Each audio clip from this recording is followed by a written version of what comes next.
mundo entero conoció que un 11 de abril en Venezuela ocurrió una masacre. El mundo entero condenó las muertes de tantos seres humanos.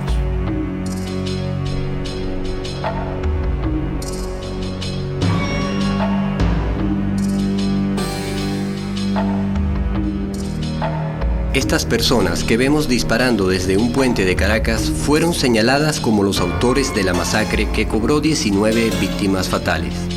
Esa información recorrió el mundo.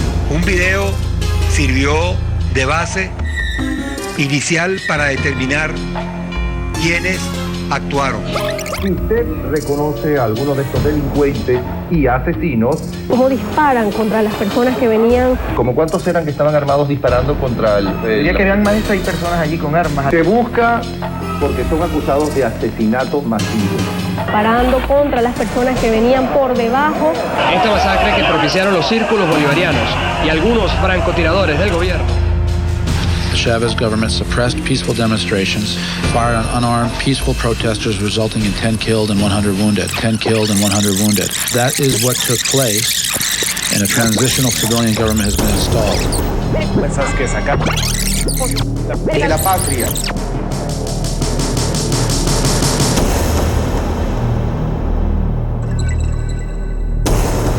Durante los próximos minutos conoceremos hechos claves de una historia que los medios privados de comunicación ocultaron sobre la masacre de Puente Llaguno.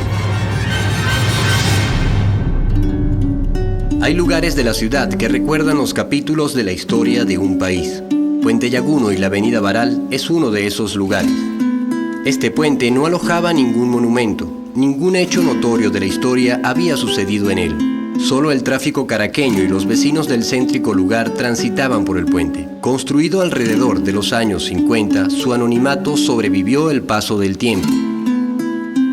Y así hubiera permanecido de no ser por los sucesos que ocurrieron un 11 de abril durante el golpe de Estado en Venezuela.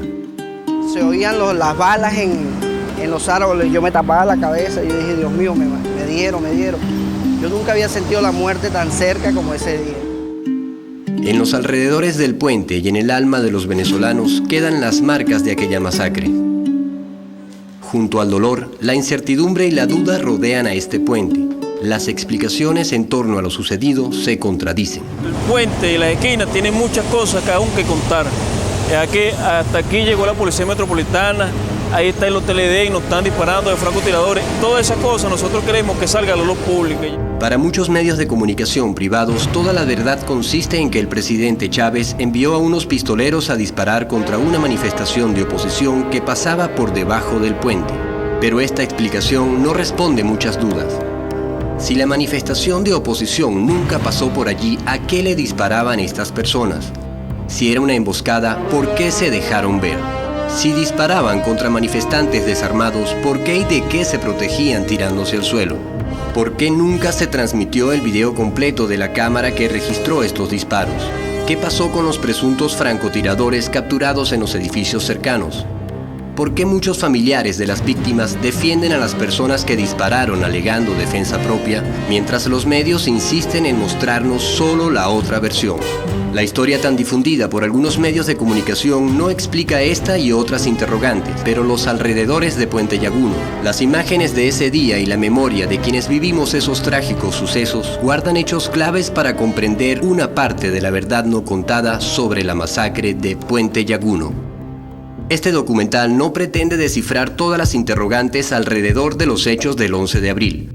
Su propósito solo es interpretar y ordenar algunos hechos registrados en el Puente Llaguno y la Avenida Baral a través de una investigación audiovisual que contribuya a despejar las mentiras y manipulaciones que se han tejido alrededor del tema.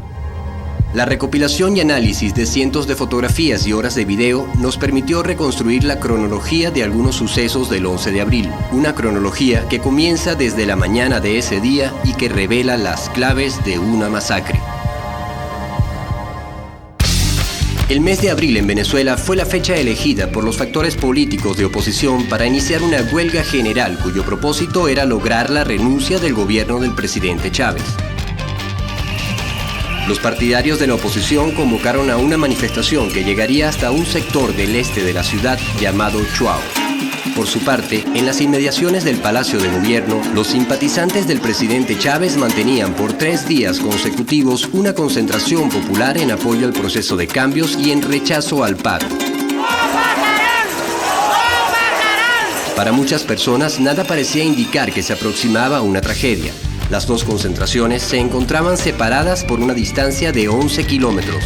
Pero en horas del mediodía, desde la tarima de la oposición, los dirigentes hacen un llamado público culminando a los manifestantes a dirigirse hacia Miraflores. Este llamado causó asombro, pues la marcha estaba permisada hasta Chuao y la propuesta de estos dirigentes suponía irse a encontrar con la concentración bolivariana. ¡Salgan! ¡Vamos a marchar! ¡Yo voy adelante con ustedes!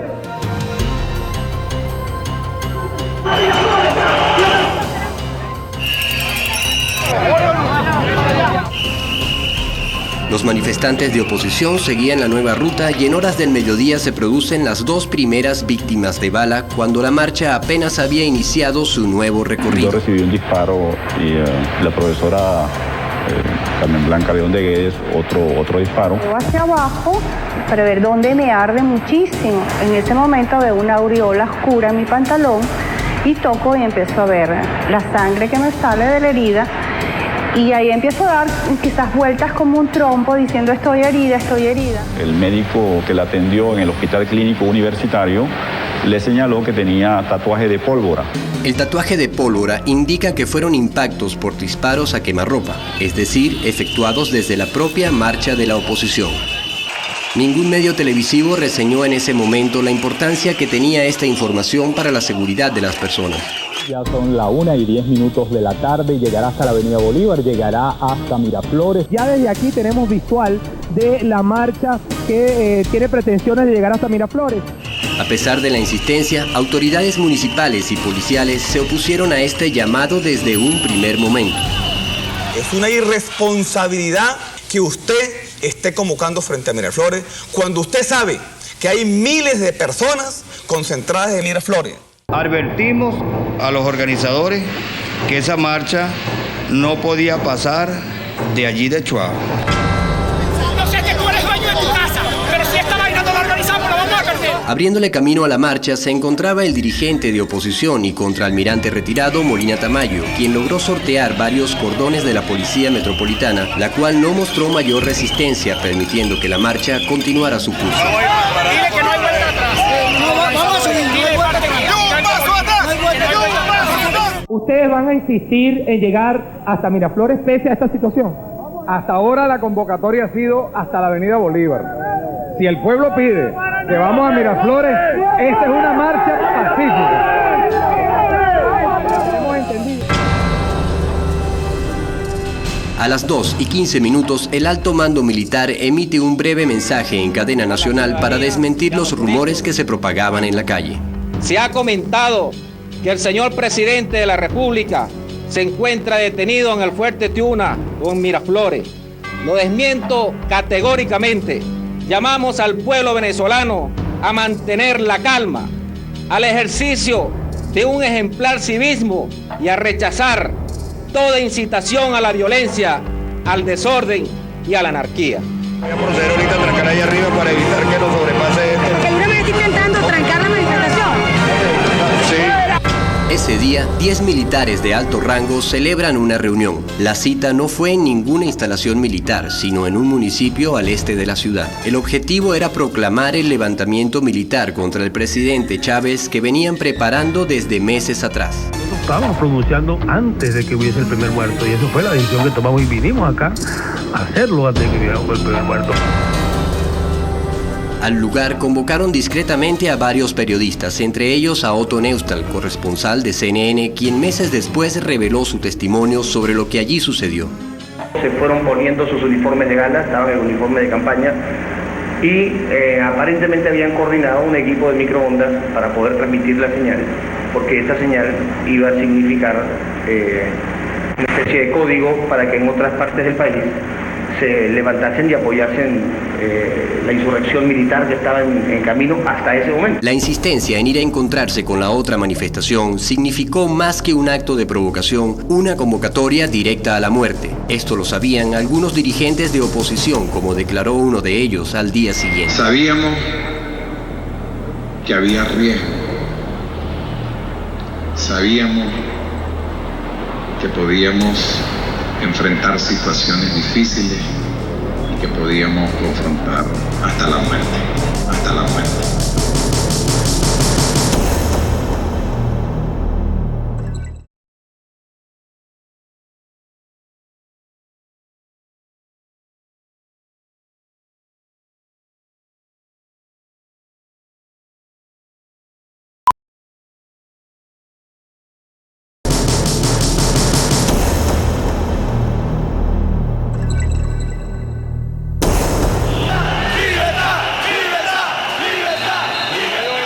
Pasadas las 2 de la tarde, cuando la marcha de oposición llega al centro de Caracas, se registran nuevos hechos de violencia cuando varios peatones son agredidos por manifestar su apoyo a Chávez.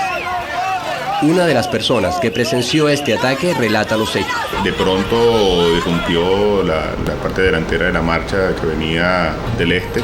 Se lanzaron hacia la zona sur de la avenida Baral, golpeando todo el que consiguieran por el medio. Tienen ácido, le echaron ácido al señor, ¿ves? ¿Cómo hacen eso? En efecto le tiraron una sustancia que lo dejó ciego. El señor cae en el piso y lo empiezan a patear y le empiezan a dar golpes. Queremos recordar que esta marcha protagonizada por la sociedad civil se ha caracterizado desde su comienzo por la tranquilidad, por no registrar ni un solo hecho irregular,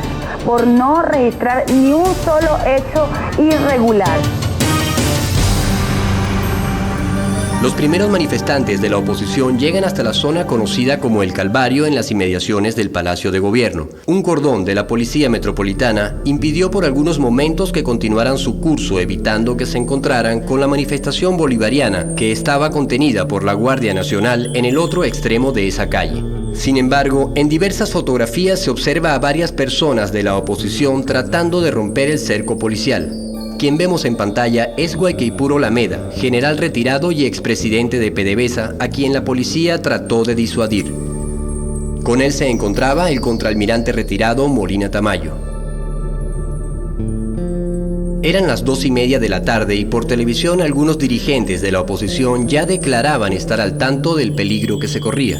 Ya se nos ha dicho que con cabilleros, que con pistolas y con cosas se está esperando a la gente. Esa es la Venezuela que queremos, una Venezuela que riegue la sangre, que exista la confrontación, que si unos contra otros. Yo no estoy de acuerdo con eso. A pesar de manejar estas informaciones, los dirigentes de oposición logran romper el cordón policial en el Calvario, derribando las unidades motorizadas de la Policía Metropolitana.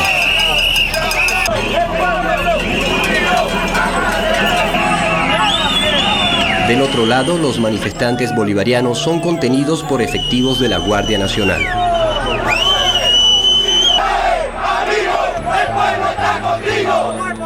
Reporteros de diversos medios registraron estos momentos, entre ellos Maurice Lemoine, corresponsal francés. Estaban muy próximos, estaban como a 70 metros, 80 metros, realmente muy poco, con el riesgo de enfrentamiento, ¿sí? Y para separarles había un grupo de la Guardia Nacional muy reducido por mi sorpresa, ¿sí? Estaban como 15. Entonces empezaron a echar gases lacrimógenas, ¿sí?, a la marcha de la oposición, porque realmente hay que decir que los bolivarianos estaban tranquilos.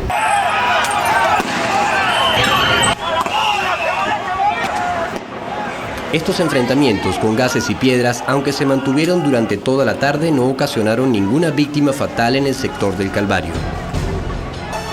A pocos metros del Palacio de Gobierno, el equipo reporteril del canal Venevisión ya se encontraba con una unidad de microondas listos para transmitir. Llegué al edificio en horas del mediodía acompañado del camarógrafo Julio Rodríguez y el asistente Juan Acevedo. El para entonces gerente de producción del noticiero de otro canal privado nos relata la importancia de ese lugar para la cobertura noticiosa. El único edificio en el perímetro inmediato de Miraflores que tiene línea visual con las antenas repetidoras es el edificio donde Venevisión instaló sus cámaras.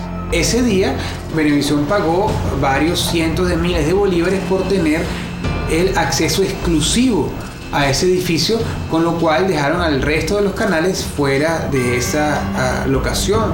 Mientras en el Calvario la Guardia Nacional y la Policía Metropolitana trataban de evitar el choque de las dos manifestaciones, los dirigentes de oposición insistían en llegar a Miraflores. Allí vemos al gobernador del estado Miranda, Enrique Mendoza, subido a ese camión. Allí lo vemos y está aupando a la gente diciéndole vamos a Miraflores, es lo que está diciendo el gobernador Enrique Mendoza. En el Calvario, los dirigentes Tamayo y Lameda reiteraban su llamado de llegar hasta la otra manifestación. Hay que superar las bombas lacrimógenas. El viento está hacia acá. Hay que superar las bombas lacrimógenas. El viento cae hacia acá. Hay que pasar corriendo hacia el otro lado. Pasen la voz. En los que tiren bombas lacrimógenas, todos a correr hacia adelante. Y a superar las bombas lacrimógenas. Este llamado podría haber desatado una tragedia en ese momento. Afortunadamente, pocos le hicieron caso. Pero no eran ellos los únicos que incitaban a la violencia. El diario El Nacional sorprendió con una edición extra que salió a la calle con un titular que anunciaba por adelantado los hechos de ese día.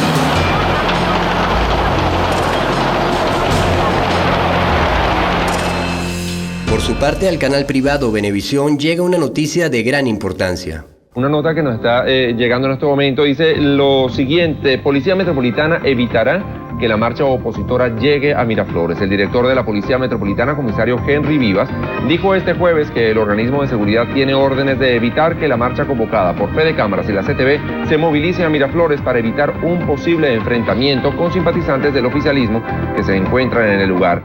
Hacemos esta pausa para llamar la atención sobre cómo el canal sacó atropelladamente del aire al narrador antes que éste terminara de leer el comunicado. Para evitar un posible enfrentamiento con simpatizantes del oficialismo que se encuentran en el lugar. La Policía Metropolitana hizo acto de presencia a la altura de la Avenida Bolívar.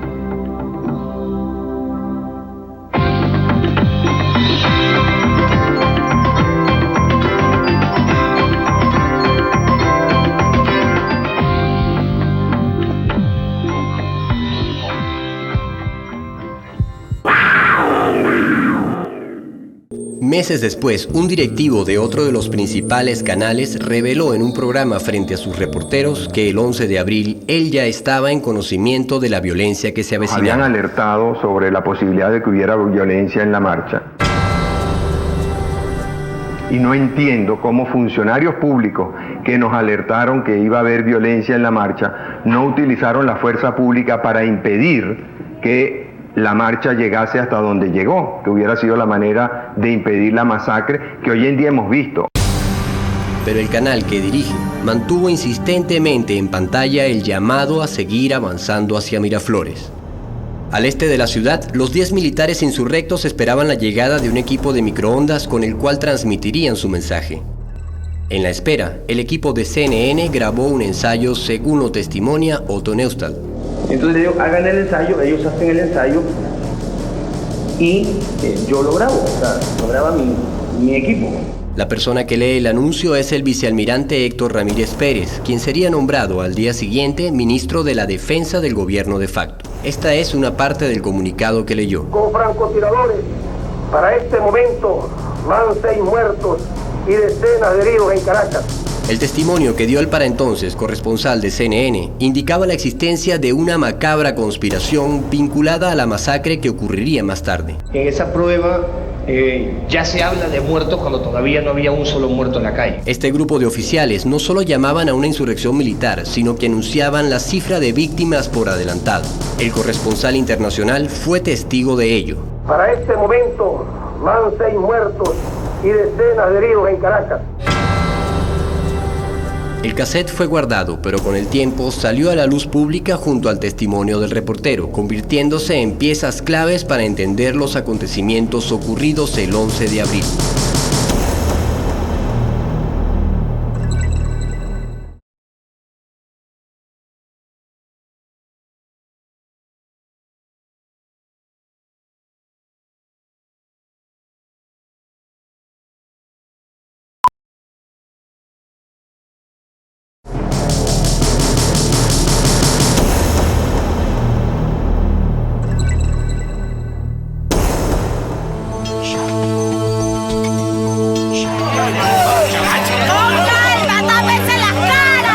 Alrededor de las 3 de la tarde hay enfrentamientos con piedras y bombas en el Calvario y frente al Liceo Fermín Toro.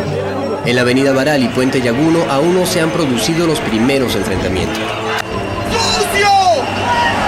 ¡Tú, tendido! ¡Sucio! Los dirigentes de oposición se retiran de la zona. Lameda y Tamayo se dirigen a Venevisión al igual que Carmona Estanga. Carlos Ortega se había retirado momentos antes a una oficina cercana a la CTV. Enrique Mendoza, otro de los dirigentes que condujo la marcha hacia Miraflores, se retiró a un centro médico afectado por el humo. Aludiendo a diferentes motivos, cada uno de estos dirigentes de oposición fue retirándose justo antes de que comenzara la masacre, mientras sus seguidores permanecieron en el lugar. Son las 3:20 de la tarde y en vivo las televisoras muestran a los primeros heridos que caen en el bando bolivariano. De alguien que va cargando como algún herido también, pero desde la sede de Miraflores hay alguien, un grupo de personas cargando a alguien, pero esas personas podrían ser de los círculos bolivarianos porque tienen las boinas rojas. Ya se había desatado la violencia. En la avenida Baral, la unidad blindada de la Policía Metropolitana arremete contra los manifestantes bolivarianos aproximadamente a las 3:20 de la tarde. Esta cámara no grabó la escena completa, pero pudimos determinar lo que ocurrió en la esquina siguiente, sincronizando con otra cámara que grababa la misma escena.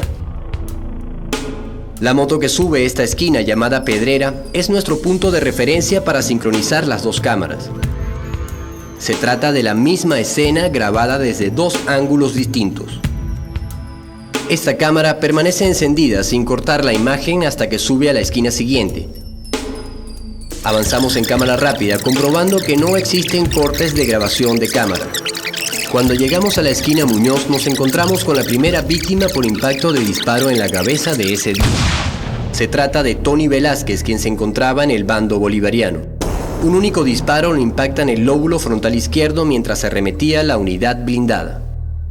Tony Velázquez marca el inicio de víctimas por la presunta acción de francotiradores ese día. El personal médico acude al lugar y cuando las unidades se retiran, Tony Velázquez es llevado por una calle lateral hasta un centro médico ubicado en el Palacio de Miraflores.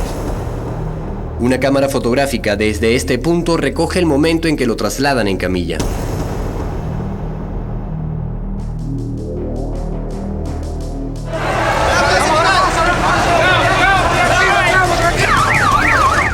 Son las 3:40 cuando esta imagen, capturada por la cámara de Venevisión, es transmitida en vivo simultáneamente por varios canales. Creo que es la segunda, Erika, que vemos. ¿Será que se han desmayado muchas personas allí frente al Palacio de Miraflores? ¿Será que de verdad que no se sabe qué es lo que está pasando específicamente, ¿no? Pero se ven boinas rojas corriendito por allí entre la manifestación que está a las puertas de la sede del Ejecutivo. Mientras Tony Velázquez era llevado al puesto médico, seguían produciéndose víctimas en la avenida Baral. Hubo un momento en que la policía se colocó entre los manifestantes, ¿no? Y ese cerco se rompió muy rápidamente. Desde la 1 de la tarde de ese día, la Guardia y la policía habían planificado conjuntamente varios puntos de seguridad en los alrededores de Miraflores. Guardias y policías debían mantener cordones en estos 3 puntos para evitar el choque de las dos manifestaciones. Esto solo se cumplió en el sector del Calvario, donde no ocurrió ninguna muerte. En otro de los puntos, la policía rompió el cordón y permitieron que los manifestantes de oposición se aproximasen, produciéndose enfrentamientos con la Guardia. En este sector se producen 3 muertes ese día. En la avenida Baral, el cerco de la policía se rompe por completo y la Guardia Nacional recibió la orden de superiores implicados en el golpe de hacerse a un lado, permitiendo que las unidades de la policía avanzasen hacia el puente Yaguno. 12 personas morirían por los hechos de violencia en ese sector. Todas las víctimas fueron civiles y la mayoría pertenecían a ambos bandos. Otros simplemente transitaban por el lugar.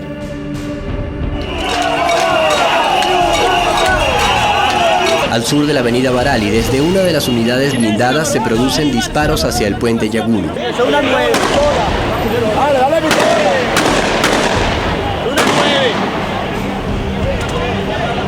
Esta cámara de un canal de televisión registró los disparos hacia el norte de la avenida. Uno de los uniformados pide a la cámara que no grabe. Después de estos disparos y detrás de las unidades, se produce la segunda víctima con impacto de bala en la cabeza. Se trata de Magdalena Sauce, quien se encontraba en la manifestación de oposición. Me dieron un tiro en la cabeza.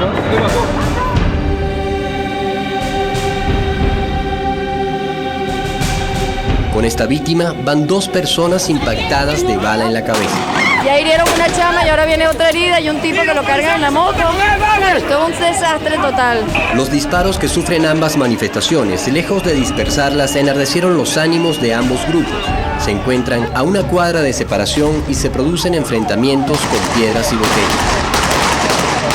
Se escuchan varias detonaciones y cae un manifestante bolivariano por herida de bala. En mi cabeza sentía como abeja y cuando veo hacia arriba pegan los impactos de bala y tiro hacia la carretera. En la carretera me devuelvo y cuando me devuelvo es cuando me impactan de 2 tiros. Siguen escuchándose detonaciones y Jesús Orlando Arellano, manifestante de la oposición, es impactado por una bala que penetra en su tórax. El joven de 34 años pierde la vida. Diógenes López, manifestante bolivariano, se encontraba en el centro del puente Yaguno y recibe 2 impactos de bala, uno de ellos en la cabeza. Siguen escuchándose detonaciones, pero nadie identifica de dónde provienen. La cámara lenta nos permite distinguir los fogonazos de disparos efectuados desde el interior de una de las unidades blindadas.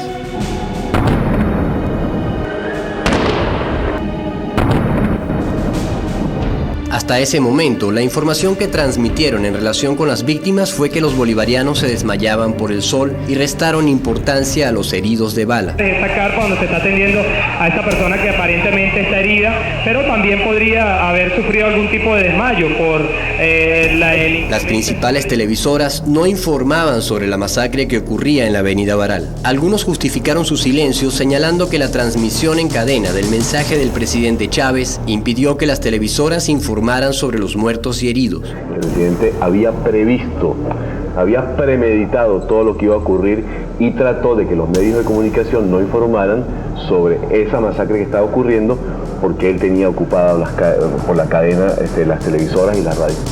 Pero hasta el momento no había ninguna transmisión en cadena. A partir de las 3:10 de la tarde se produjeron más de 20 víctimas en un lapso de 30 minutos.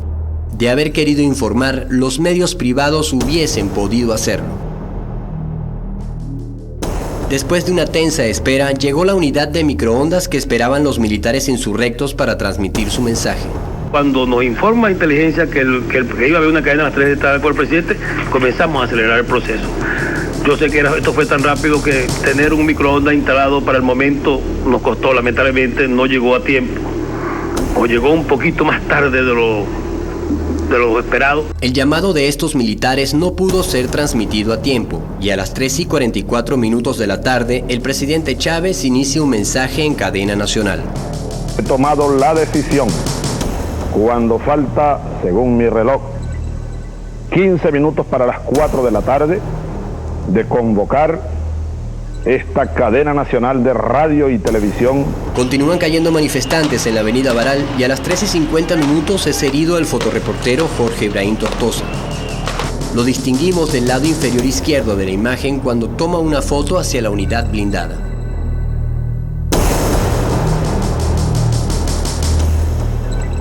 En la esquina de la Pedrera, él viene cruzando y es cuando se oye el impacto de bala y mi hermano cae. Otra cámara situada al sur capta el momento en que es impactado de un tiro en la cabeza.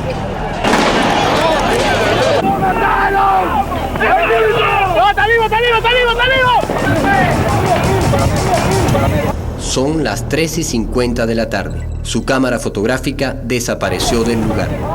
Salen unos policías, uno los auxilian. Hay 2 personas con chalecos que presuntamente que eran compañeros de trabajo de él. Le quitan la cámara, ni siquiera lo auxilian, le quitan la cámara. En esta imagen, donde policías y manifestantes trasladan a Tortosa, se distingue una persona que se aleja del grupo llevando algo en sus manos. Los policías lo detienen, le quitan la cámara. Ellos van detenidos. Ellos fueron detenidos, que lo chequean, lo consiguen a cada uno con una pistola. La gorra y su vestimenta nos permiten ubicarlo en una imagen grabada más tarde. lleva en sus manos la cámara de Tortosa. Momentos antes de que Tortosa fuera herido, estas mismas dos personas no llevaban ninguna cámara en sus manos. Lo ponen a la orden del Tribunal 24 de Control, ¿verdad? Y los absuelven a ellos. Salen en libertad. Para los familiares de Tortosa sigue siendo un misterio lo que pasó con las últimas imágenes tomadas por el fotoreportero. Claro, tuve la fotografía salteada, incluso unas fotos que no son de él. Entonces quedan muchas dudas, ¿verdad? Quedan dudas en qué duda. No sé si, yo pienso que todo fue premeditado.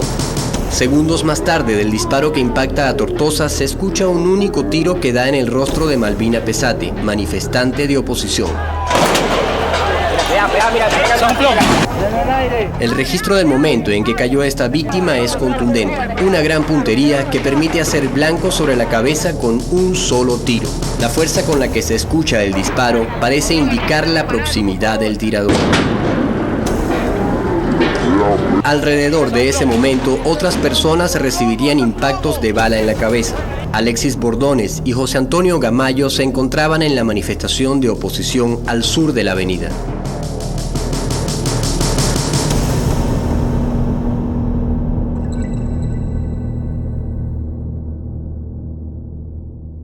Los manifestantes de la oposición suben junto a las unidades de la policía hacia la esquina de Muñoz.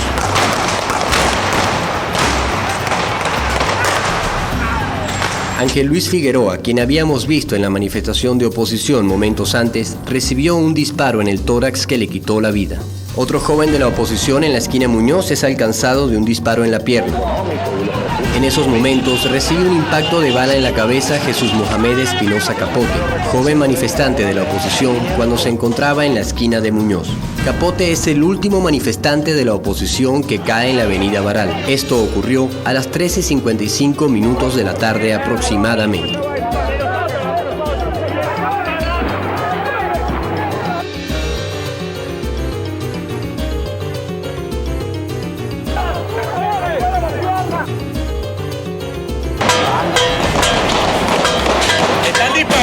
Están disparando.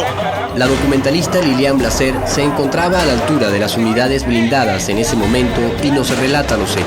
Como decían que desde el norte estaban disparando, yo a cada rato me acercaba en Sunín al puente Yaguno y a las alrededor de este para ver qué era lo que estaba pasando.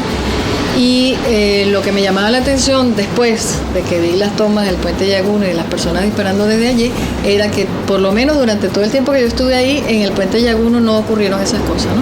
O sea, estaba la gente parada y se ve en las grabaciones que reiteradamente hago hacia arriba, cada 5 minutos yo grababa hacia arriba que las personas están paradas en el puente, ¿no?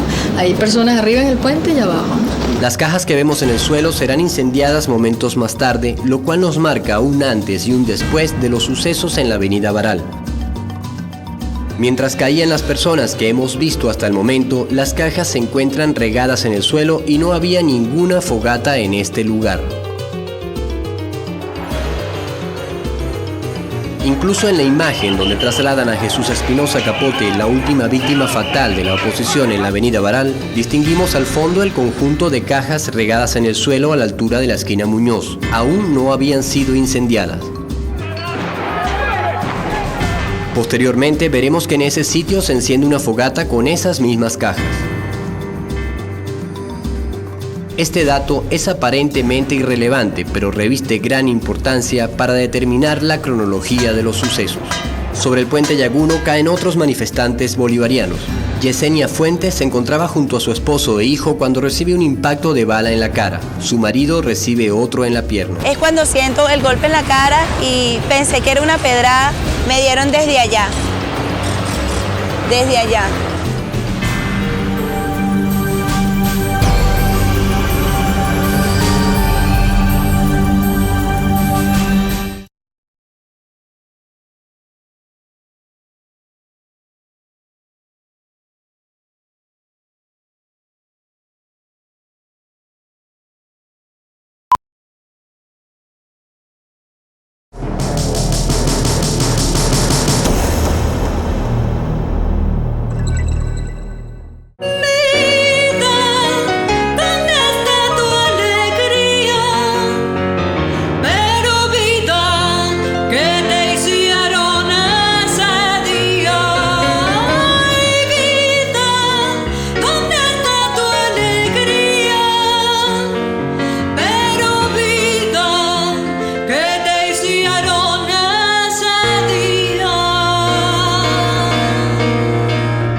Hasta las 3:55 de la tarde en la avenida Baral y Puente Llaguno van al menos 8 víctimas impactadas en la cabeza, hecho que reafirma la tesis de francotiradores actuando en el lugar, tal como lo habían anunciado los militares insurrectos antes de que hubiesen ocurrido estos hechos, según el testimonio de Otto Neustad. Son las 4 de la tarde y las unidades blindadas se encuentran a 3 cuadras del Puente Llaguno. Los manifestantes bolivarianos bajan a la esquina de Muñoz. En ese momento se lanza una botella con gasolina y se enciende una fogata con las cajas que se encontraban en el suelo. Cuando los bolivarianos llegan a Muñoz, son recibidos por una lluvia de balas. Cerca de la esquina de Pedrera, la cámara captó un tirador encubierto. Se trata de una persona que apunta y dispara un arma larga hacia los manifestantes bolivarianos.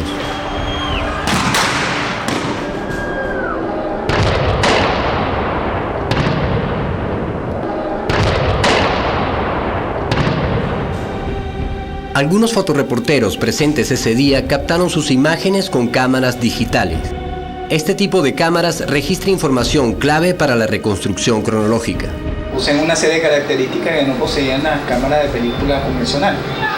Una de estas es que registran la hora, la fecha exacta, día, mes y año de la toma.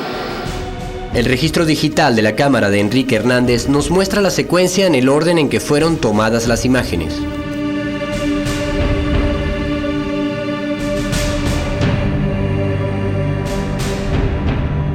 Estaban 4 unidades de la Policía Metropolitana y estaban efectuando disparos hacia arriba, hacia el Puente Llaguno. Por supuesto caían muchos los manifestantes que caían heridos eran los que estaban defendiendo en ese momento al presidente Hugo Chávez. Empezaron a disparar y cuando me di cuenta ya tenía el brazo flojo y empecé a correr. Cuando me di cuenta tenía todo el brazo chorreado de sangre. Entró aquí, salió aquí y volvió a entrar aquí. Mientras los manifestantes bolivarianos huyen de los disparos corriendo hacia el norte, uno de ellos saca su arma y trata de ubicar al tirador. Se trata de Amílcar Carvajal, quien a través de muchos medios de comunicación privados fue acusado de haber disparado contra el fotoreportero Jorge Tortosa, pero existen evidencias que demuestran su inocencia. Una prueba es la hora en que fue tomada la foto. Esta es la foto donde se ve a Amílcar con una pistola en la mano, la hora 16:03:03, o sea que eran las 4:03 segundos de la tarde. Cuando Amílcar saca su arma ya habían transcurrido 13 minutos desde el momento en que Tortosa fue impactado. La prueba de balística es otro elemento que reafirma su inocencia. Según el estudio de la trayectoria intraorgánica, la bala siguió esta dirección, lo cual hace imposible que ese disparo haya provenido del lugar donde se encontraba Amílcar Carvajal. Otra evidencia viene a corroborar la inocencia de esta persona. Se trata de las cajas que se encontraban en el suelo en la esquina Muñoz. Todas las muertes e impactos en la cabeza ocurridas en ese sector hasta el momento sucedieron antes de que se encendiera la fogata en la esquina Muñoz. Si analizamos el orden en que el fotoreportero registró las imágenes, vemos que en la foto número 13 ya las cajas estaban ardiendo. Igualmente en la foto número 14. La foto 15 también nos muestra la fogata. Volvemos a verla en la foto 16. Enrique Hernández toma 2 imágenes más y es en la foto número 19 donde aparece Carvajal. Cuando es fotografiado, ya la fogata llevaba varios minutos ardiendo y desde que eso ocurrió no se registraron más víctimas fatales de la oposición en la avenida Baral. Amílcar Carvajal no pudo haber impactado a ninguna de esas personas.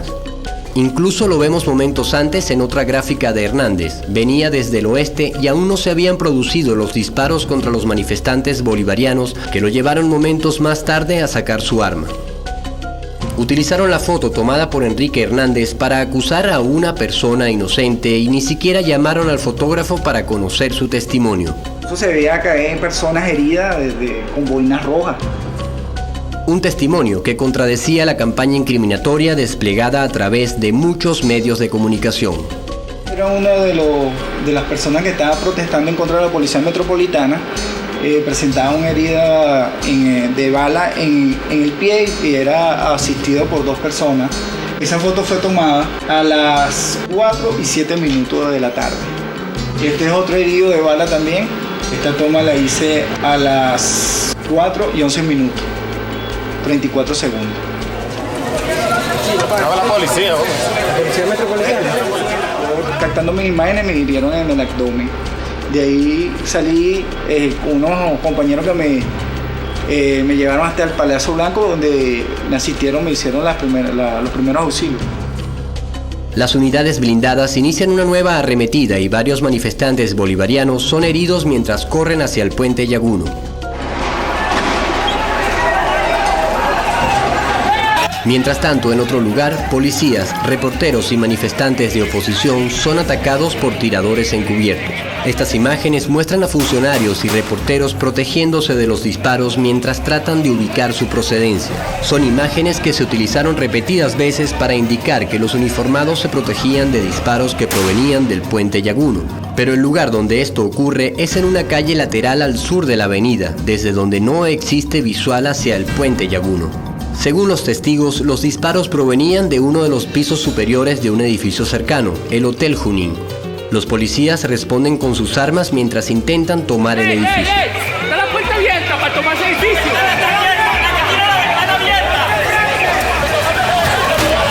¡Mira, vamos a tomar ese edificio! Este foco de disparos cesa cuando los uniformados logran entrar al lugar. Nunca se reveló la identidad de quienes habían disparado desde ese edificio. Al norte de la avenida continúan los disparos contra los manifestantes bolivarianos. Uno de los sobrevivientes nos dio su testimonio. Cuando me devuelvo, veo que vienen unas ballenas subiendo y empieza un enfrentamiento de disparos, ya empezaron a disparar.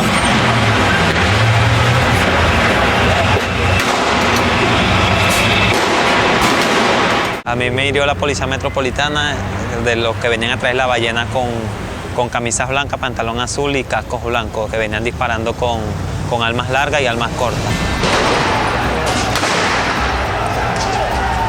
Esos árboles, lástima que no hablaran, pero esos árboles llevaron balas por carajazo, sonaban las balas, yo me ponía las manos en la cabeza. Me dieron acá abajo, detrás del kiosco, me hirieron acá y me salió acá.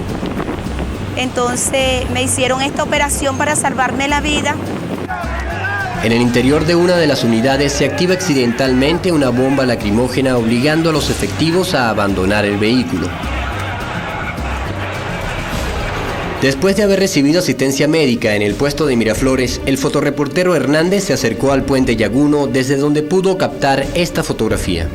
Se ve la posición de la Policía Metropolitana, 4 vehículos blindados antimotines, que son los ballenas y los rinocerontes. Y están viendo frente hacia donde está Puente Yaguno. Esto fue a las 4 y 28 minutos. En la imagen podemos ver que los manifestantes que se encuentran debajo del puente frente a las unidades blindadas son los bolivarianos. Ninguna marcha de oposición venía subiendo.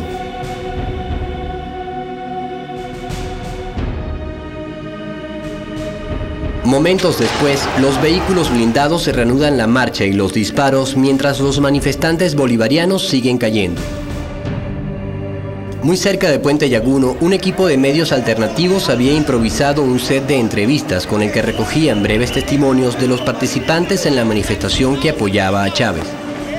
Cada vez con mayor frecuencia llegaban heridos del Puente Yaguno denunciando la agresión.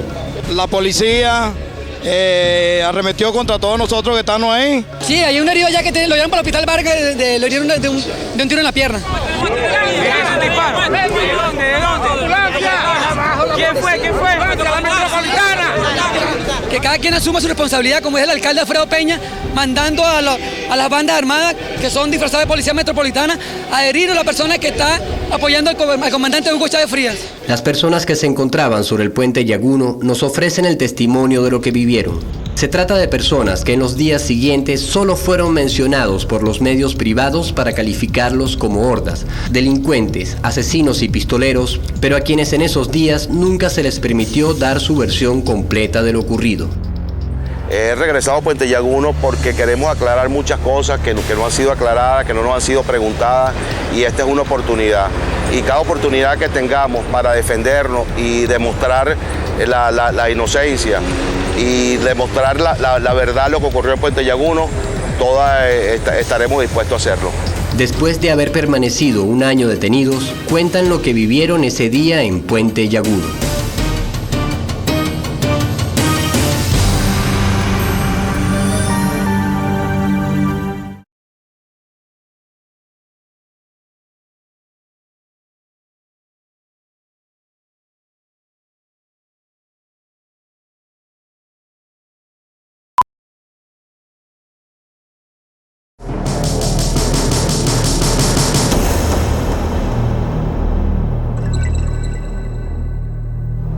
Llegó la policía metropolitana con la ballena y el rinoceronte. Y inmediatamente parece que le dieron como una orden, pues, y comenzaron a disparar a mansalva hasta arriba del puente.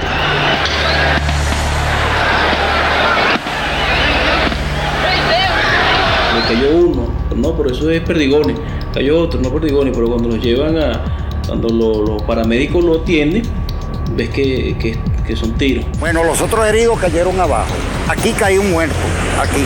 El segundo cae aquí, herido, en esta parte aquí. Aquí. Yo no quisiera recordar ese día, el dolor, porque la gente que estaba en Puente Yaguno eran seres humanos, no eran hordas, como se le llama, era el pueblo. Como pueblo el que estaba en Puente Yaguno, como pueblo el que venía marchando del este. Los gritos de las mujeres eran desesperantes, inclusive recuerdo claramente que una dijo, bueno, no hay nadie que nos defienda, no hay nadie porque nos están matando aquí arriba a la gente. Hay bastante. Ahí cae la gente escondida, la gente en aquella euforia corriendo en el piso, detrás de las paredes.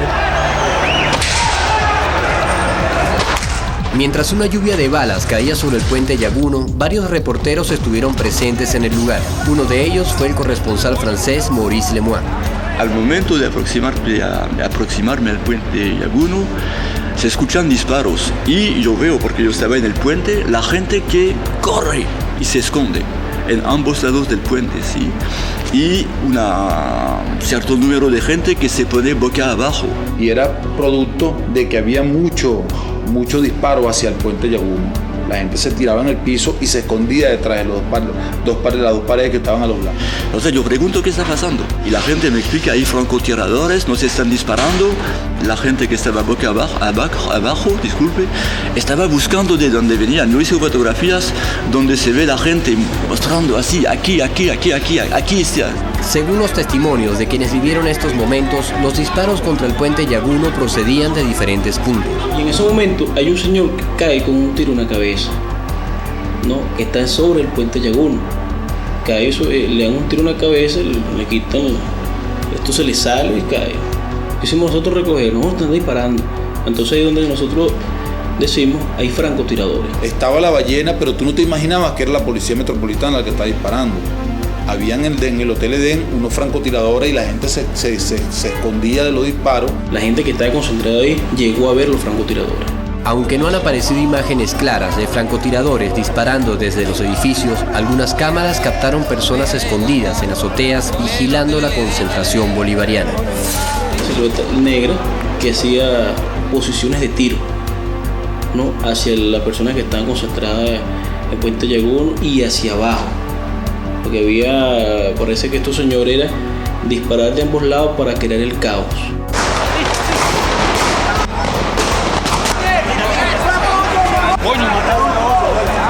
Los testimonios señalan que los disparos procedían al menos de 4 lugares distintos.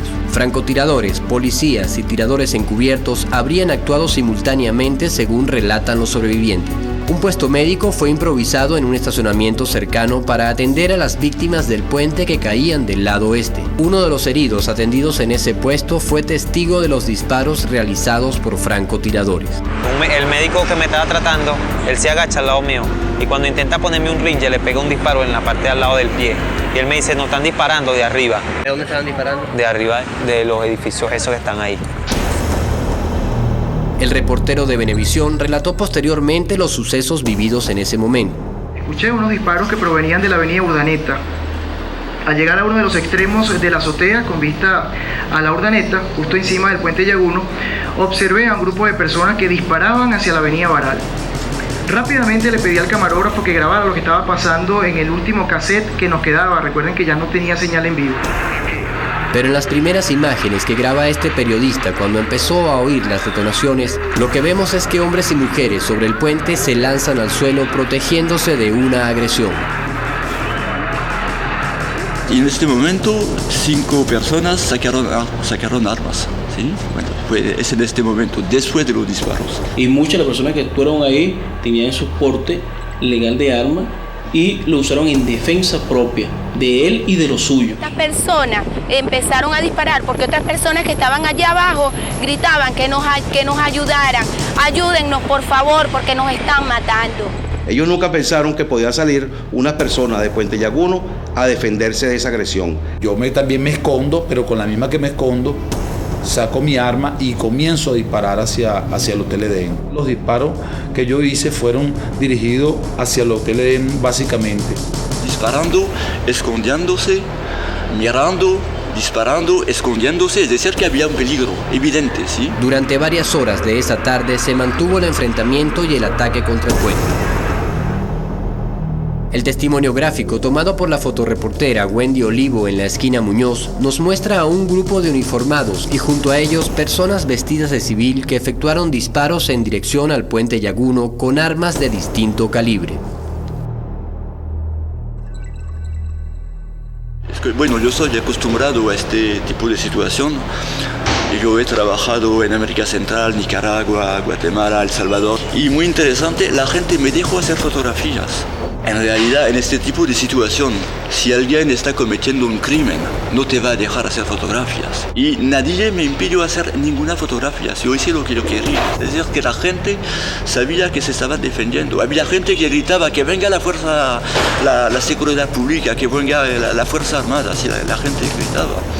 Para establecer la hora en que estas personas comienzan a disparar desde el puente Llaguno, el sonido grabado por la cámara es un factor clave. La cadena presidencial continuaba. Se podía escuchar a través de las cornetas de la tarima oficialista. Y los responsables de esto son los convocantes y los que salieron esta mañana a decir... El audio del mensaje presidencial fue captado por la cámara de Venevisión mientras grababa las imágenes del puente. Eso permitió que en el video se escuche la voz del presidente Chávez mientras vemos las imágenes.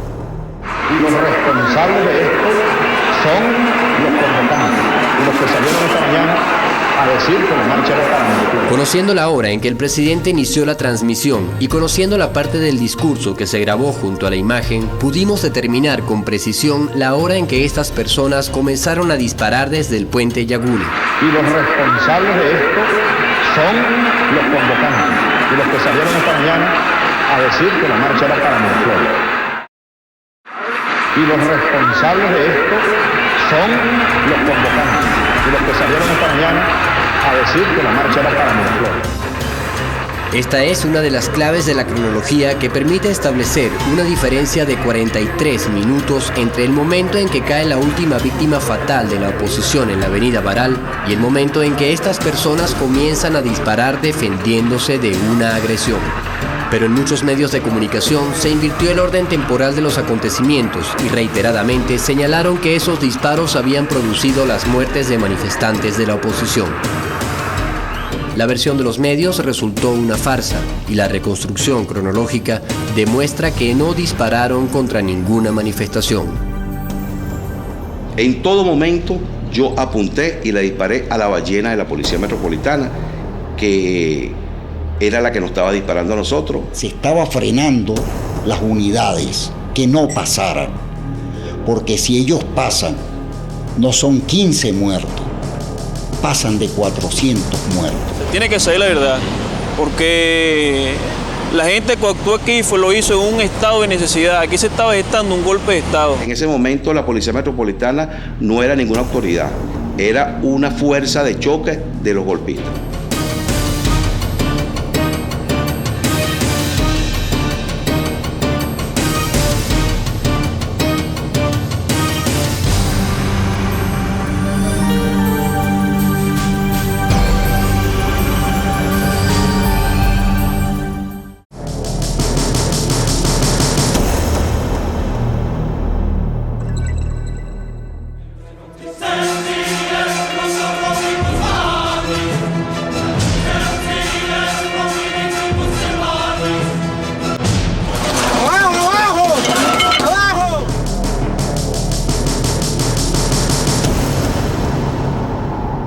Hasta el momento no se ha visto ningún efectivo de la Policía Metropolitana montado en una azotea.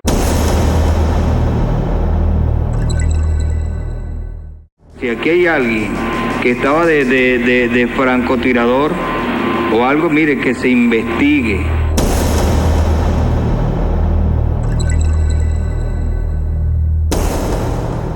Mientras se producía la agresión sobre las personas del puente Yaguno, el equipo de Venevisión pudo registrar a los muertos y heridos. Yo comienzo a ver los heridos y las personas heridas. Yo le digo al camarógrafo, bueno, pero ¿y esta gente que llevan aquí? Esto es un simulacro que están haciendo los bomberos aquí en esta balacera.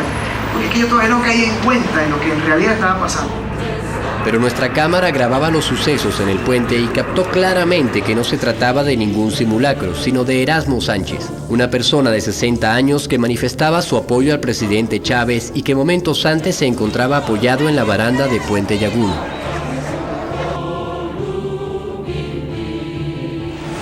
Cuando comienzan los disparos, Erasmo Sánchez se tira al suelo.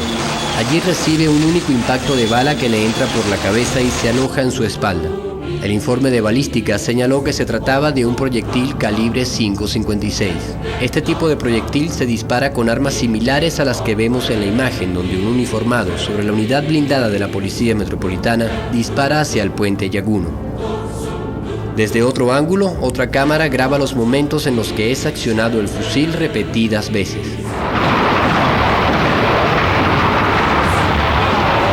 Según los abogados de las víctimas del Yaguno, esa tarde se produce una comunicación telefónica que llama la atención. Que a las 4:30 de la tarde hay una comunicación del embajador de los Estados Unidos, Charles Shapiro, comunicándose con el comisario Lázaro Forero, jefe de operaciones de la Policía Metropolitana ese día. ¿Qué hacía el embajador de los Estados Unidos hablando con el comandante, con el jefe de operaciones, en medio de la peor balacera que ese 11 de abril se estaba protagonizando en el centro de Caracas? En el otro extremo de la ciudad, un canal privado de televisión logra instalar el equipo de microondas para que los militares insurrectos efectúen en vivo su llamado a desconocer a Chávez. Un canal de televisión nos prestó una microonda que estuvo ahí y comenzamos a transmitir las señales al Ávila. El mensaje en cadena del presidente continuaba, pero los canales privados habían dividido sus pantallas momentos antes. En estas condiciones, era posible técnicamente que la imagen de los insurrectos fuese mostrada en la pantalla dividida. Hubiese sido el momento cumbre de un golpe mediático. Para desconocer el actual régimen de gobierno. Pero esta imagen nunca llegó a producirse, pues el gobierno es avisado a tiempo por personal de las antenas repetidoras y cancela las señales de estas 4 plantas. Cortaron las señales de televisión porque nosotros estábamos transmitiendo en ese momento el mensaje que estaban dando los 10 militares que se pronuncian en contra del presidente Chávez hacia el Ávila. Los canales salen del aire, pero más tarde retomarían la transmisión vía satélite. En la avenida cerca de Puente Yaguno continúan los disparos. Debajo del puente también había manifestantes bolivarianos.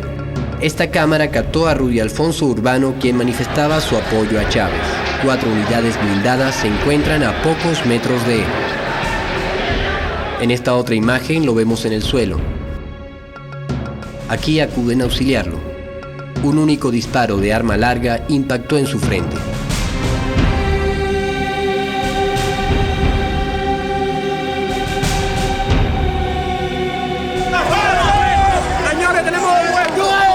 Que todas esas personas que estaban ahí, todos eran seres humanos, mi hijo era padre de familia. Eso es lo que yo pido, justicia. Un señor que estaba allá en el segundo piso del edificio comenzó a disparar y un muchacho que estaba aquí con nosotros fue herido en la cabeza.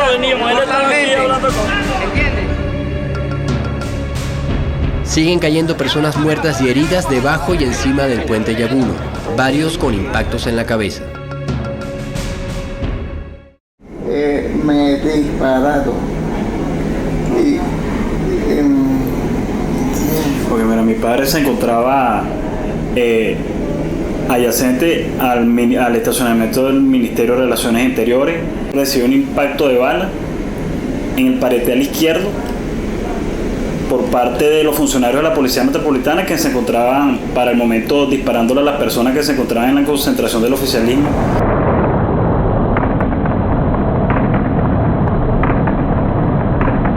Pedro José Linares, de 42 años, es otro de los manifestantes bolivarianos que cae con impacto de bala en el tórax estando debajo del puente Yaguno. Buena parte de las fotografías que ayudaron a la reconstrucción cronológica fueron tomadas por Jorge Recio, fotógrafo independiente, que aparece en las fotos y los videos de esa tarde, horas antes de que recibiera un disparo en la espalda que lo dejó inmovilizado. Y bueno, durante 3 horas hay escaramuzas, la policía, a mí no me queda claro nunca por qué la policía metropolitana pretende subir. Incluso ellos hacen escaramuzas por las transversales tratando de ganar espacio en la avenida. Mira, a mí la bala me pega aproximadamente a las 5 y cuarto de la tarde y yo estoy como a un poco más de media cuadra del puente del Yaguno en la acera oeste.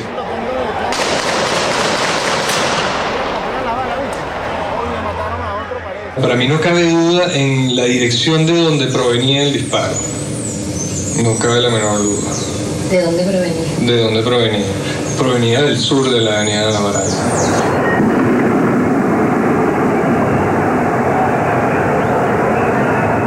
Uno de los reporteros gráficos que estaba presente fue Carlos Ribodó, a quien 20 años de experiencia como corresponsal de guerra avalan su testimonio sobre lo que vio y vivió ese día. Ese era un francotirador espectacular, ese tipo, o esos tipos, porque cada disparo hacían un blanco, ¿no? Cuando yo voy yo atravieso el puente, corro y atravieso el puente, bajando hacia la avenida Urdaneta, y hay un muchacho que grita, mira, señala gritando, que volteen, que están ahí los tipos. Yo vi la silueta de los tipos en el hotel. Se ven porque hay como una luz atrás. Después uno de ellos dice que se había abierto un ascensor y que la luz del ascensor lo silueteó.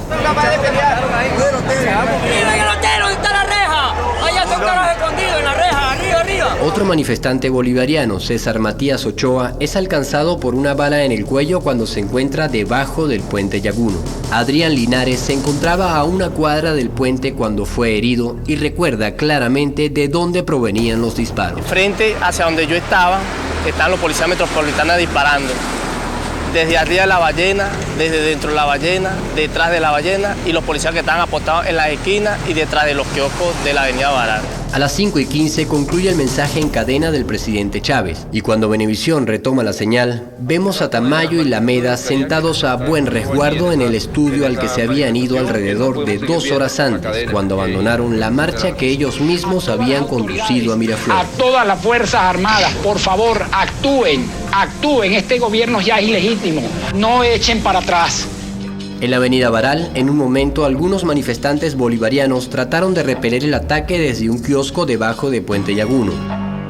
En varios programas de televisión se trató de hacer ver que estos disparos desde el kiosco eran efectuados contra los manifestantes que cayeron antes de las 4 de la tarde, pero esta imagen fue grabada después de las 5 de la tarde. Lo podemos comprobar comparando la sombra sobre el poste en ese momento y la situación de la luz sobre el mismo poste en esta foto que tomó Jorge Recio después de las 5 de la tarde.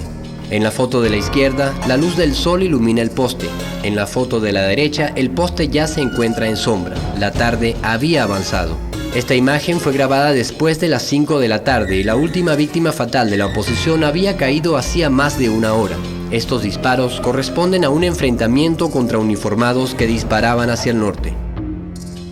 Los disparos cesaban por momentos y los manifestantes bolivarianos volvían a asomarse al puente.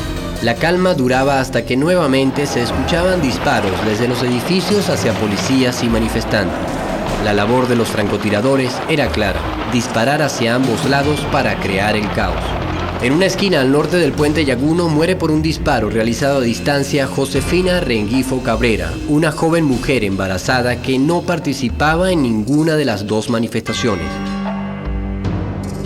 Así concluimos el capítulo de la cronología donde solo analizamos algunos de los hechos que ocurrieron en la avenida Baral y el puente Yaguno. Pero en el transcurso de la tarde habían caído otras víctimas de ambas manifestaciones en lugares cercanos.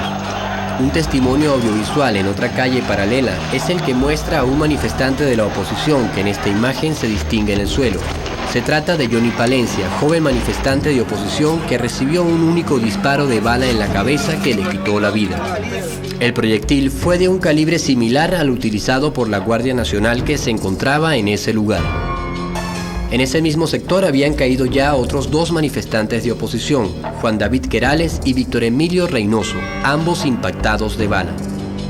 Al frente del Palacio de Gobierno, junto a la tarima, caen 3 personas más en la concentración bolivariana, todos por disparos en la cabeza. Nelson Eliezer Zambrano muere en Palacio Blanco por impacto de bala que le entra por el cuello en trayectoria descendente. Luis Alfonso Monsalve, manifestante bolivariano, muere en la acera del Palacio Blanco. La bala entra por el rostro en trayectoria descendente. Luis Alberto Caro muere en la esquina de Bolero. La bala 9 milímetros entra por el rostro también en trayectoria descendente.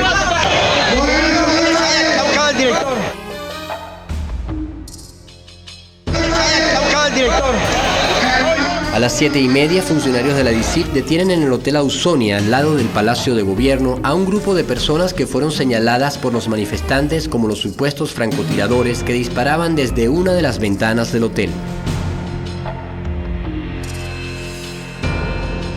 Existen imágenes que muestran a otros policías y a guardias nacionales efectuando disparos, y a civiles portando armas de gran potencia al sur de la avenida Baral. Sin embargo, el uso mediático que se le ha dado a las imágenes ha respondido más a los intereses publicitarios de ambos sectores políticos que a un análisis honesto que contribuya a despejar las verdades sobre el 11 de abril. Una de las mentiras más divulgadas a través de algunos medios privados sobre los sucesos fue que nunca se efectuaron disparos contra el puente Yaguno. Esta cronología demuestra lo contrario. Para la inmensa mayoría, los nombres y rostros de estas personas resultan nuevos. Algunos de ellos nunca fueron mencionados en las pantallas de televisión, simplemente no existieron para los medios.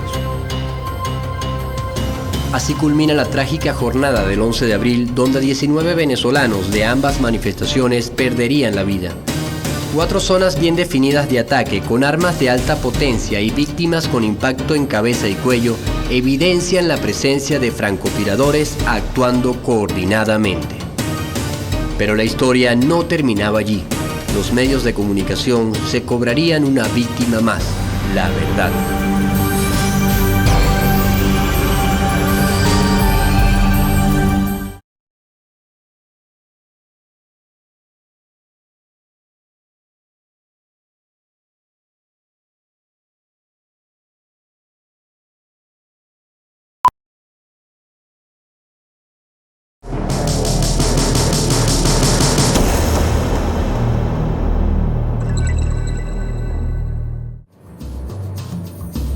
En el país nadie deseaba otra cosa que una explicación de los hechos ocurridos esa tarde, y al caer la noche del 11 de abril, las televisoras reanudan sus transmisiones mostrando el video que grabó el reportero de Venevisión a las 4:38 minutos de la tarde. Vamos a observar unas imágenes que registró nuestro compañero Alfonso Fernández. Pero el video que mostraban había sufrido varias modificaciones. No solo ocultaba el hecho de la agresión sufrida por los manifestantes bolivarianos encima del puente, sino que los señalaba como los autores de la masacre.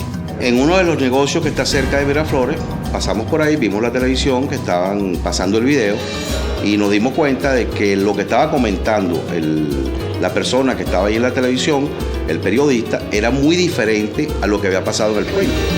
Este señor ha disparado contra los manifestantes que venían en forma pacífica. Ellos hablaban de que la marcha había llegado, de que nosotros le habíamos disparado a mujeres embarazadas, a niños que estaban ahí, y nosotros, imagínate, sabíamos que eso era una mentira, pues. Yo considero que se debería abrir un profundo debate a nivel nacional para ver el papel que jugaron los medios en estos hechos, porque es evidente de que aquí se produjo una de las mayores empresas en cuanto a manipular la opinión pública para descontextualizar unos hechos como habían ocurrido y darle las apariencias buscando objetivos muy definidos, que era inculpar a una persona y por esa vía enjuiciar al presidente de la República. La manipulación de la información se hace evidente hasta para quienes son ajenos al oficio audiovisual cuando analizamos la cinta original que grabó el reportero. Veamos el proceso de manipulación que sufrieron estas imágenes.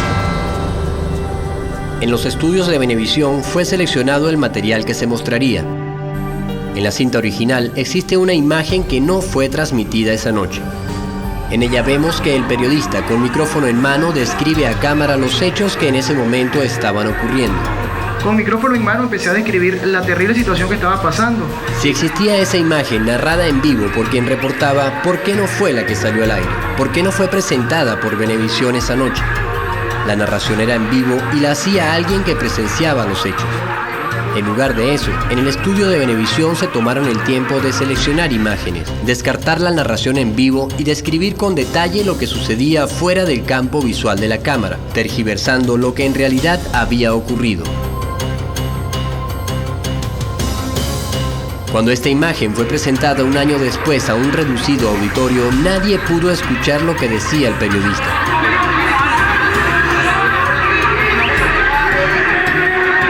¿Se presentaron problemas en la grabación de audio o acaso el audio fue borrado deliberadamente? El locutor que narró los hechos esa noche no estuvo en el lugar, pero reconstruye los acontecimientos dramatizando las causas y los efectos. Y vuelven a descargarla una y otra vez contra cientos de manifestantes indefensos. Quizás él mismo creía en lo que estaba diciendo, pero una planta de televisión es algo más que un narrador emocionado relatando pareceres a un país sobre la noticia más importante del día. Ustedes acaban de ver las imágenes de miembros del MBR con franelas del MBR disparando armas automáticas, descargando las armas, volviéndolas a cargar y repitiendo esta acción una y otra vez contra manifestantes indefensos que iban circulando por la avenida Baral. Desde los altos ejecutivos de la planta hasta los jefes de información y redactores que estuvieron involucrados son responsables de haber permitido que una especulación fuese presentada como información veraz. Se produjo un cambio de identidad en los fallecidos que aparecían en imagen. Las personas que Venevisión señaló como víctimas de esos disparos son en realidad los propios manifestantes bolivarianos que fueron agredidos sobre el puente.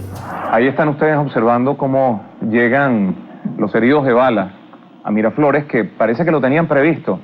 Lo tenían absolutamente previsto porque fíjense que habían armado hasta un pequeño hospital de campaña en Miraflores.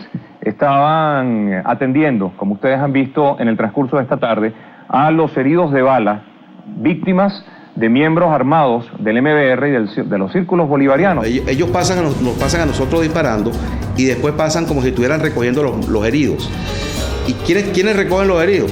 ¿Quiénes se ven en el video? Tipos con boina roja y con la bandera del MBR. Y vuelven a descargarla una y otra vez contra cientos de manifestantes indefensos. Ahora observen ustedes cómo empiezan a verse las bajas en estas imágenes que captó nuestro compañero Luis Alfonso Fernández. Esos heridos eran los heridos de nosotros que estaban arriba del puente. Las cámaras de video graban imágenes y sonidos, y en el video original de Puente Llaguno se escuchan informaciones claves para entender lo que estaba ocurriendo. Escuchemos el audio de la cinta original con lo que decían los dirigentes bolivarianos a través de los altavoces en ese momento.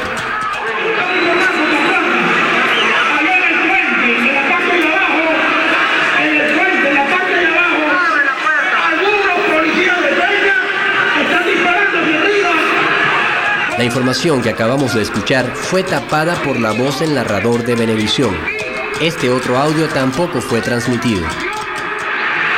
Estamos denunciando públicamente que algunos policías de Peña, de Chacao y de la ruta, están disparando contra los nuestros allá en Puente Llaguno. Silenciaron información clave para entender la agresión que sufrían los manifestantes sobre el Puente Llaguno. Una de las razones por las que estas personas se encontraban en el suelo, según Venevisión, obedece a que estaban agazapados esperando emboscar a los manifestantes de oposición. Fíjense ustedes, aquí están ya todos en posición de ataque. Estos son los círculos bolivarianos lanzando cohetes para despistar y tratar de camuflar de alguna manera la acción que iban a cometer con armas de fuego. El video completo muestra que se lanzaron al suelo protegiéndose de los disparos de que son objeto. Inocentes. Fíjense, han disparado contra personas inocentes protegiéndose detrás de paredes y atrincherándose en las rejas de lo que es el puente de la avenida Valencia para no ser percibidos. Fíjense ustedes. El video transmitido esa noche sufrió una alteración temporal. Tal como lo demostramos en la cronología, la última víctima fatal de la oposición en la avenida ocurre a las 13:55 de la tarde. El narrador asegura que en el momento en que disparan estas personas caen esas víctimas de la oposición, cuando ese hecho había sucedido 43 minutos antes. El equipo reporteril fue presentado como víctima de una agresión cuando un soldado trató de desalojar al equipo de cámara de la azotea donde se encontraban. Mientras seguíamos grabando a los heridos, apareció en la azotea otro efectivo de casa militar. Portando su uniforme, nos exigió que nos bajáramos del edificio, que es el militar que ustedes ven en el video. Pero no mencionaron que el efectivo trató de desalojar a todos los presentes, no solo al equipo de Venevisión. En el video original se escucha la razón por la cual el soldado hizo esto. Se trataba de una medida de seguridad para proteger la vida de los presentes, incluyendo la del equipo de Venevisión. El narrador desde un estudio nos dio un falso testimonio al afirmar que los disparos fueron descargados contra una marcha que nunca pasó por allí. La prueba que han utilizado en contra de nosotros siempre ha sido el video. Un video que es totalmente amañado porque te muestra solamente la cara de una moneda y no te ve y no te pone la parte hacia donde están los que están disparando contra nosotros. Si ese periodista hubiese tomado completamente el video, no solamente es cuando nosotros disparamos, sino cuando nos están atacando a nosotros, ya la gente hubiese tenido una percepción clara de la situación. Un año después, en ocasión de una conferencia, pudimos escuchar de voz del propio reportero una revelación contundente. ¿Por qué le dijo al mundo que se estaba masacrando la oposición si usted que estuvo ahí no puede dar fe de eso porque no tenía visual? Ok, bueno, yo nunca dije eso.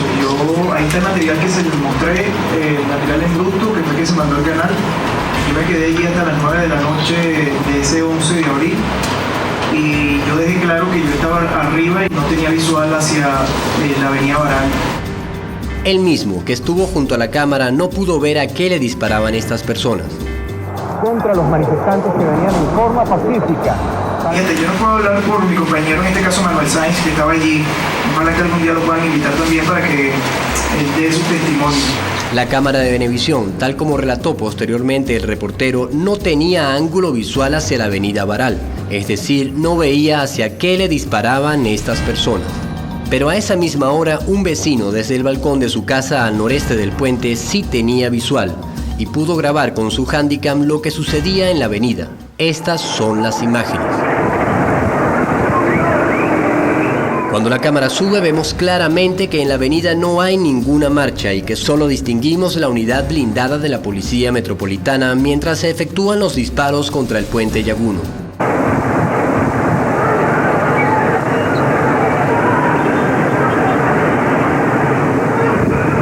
Estas dos cámaras grabaron simultáneamente la misma escena desde ángulos diferentes.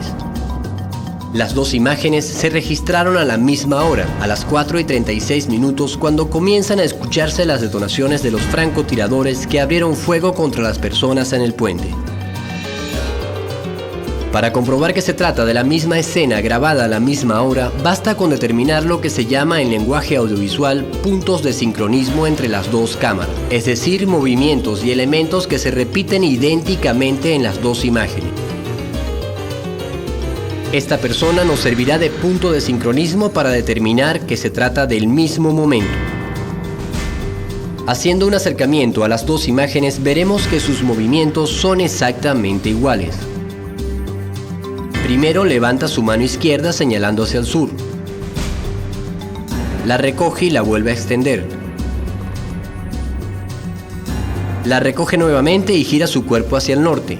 Se lleva las dos manos al pecho, luego las levanta y las vuelve a bajar.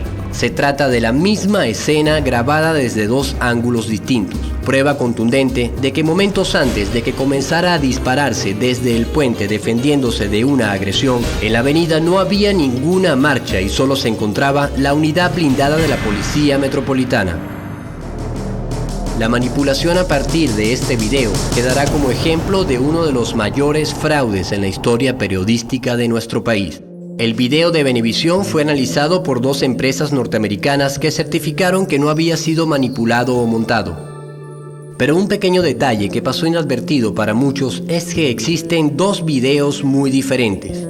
El que se grabó esa tarde y nunca fue transmitido completo, y el que salió al aire en la noche del 11 de abril totalmente editado en imagen y sonido y que sirvió para engañar al mundo y justificar el golpe de Estado en Venezuela. Afortunadamente tenemos una gran arma, que son los medios de comunicación. Si ustedes, el pueblo de Ciudad no vio hoy, el ejército ni la Fuerza Armada hizo un disparo. Todo esto fue nuestras armas fueron los medios de comunicación. Nuestras armas fueron los medios de comunicación. Comunicación.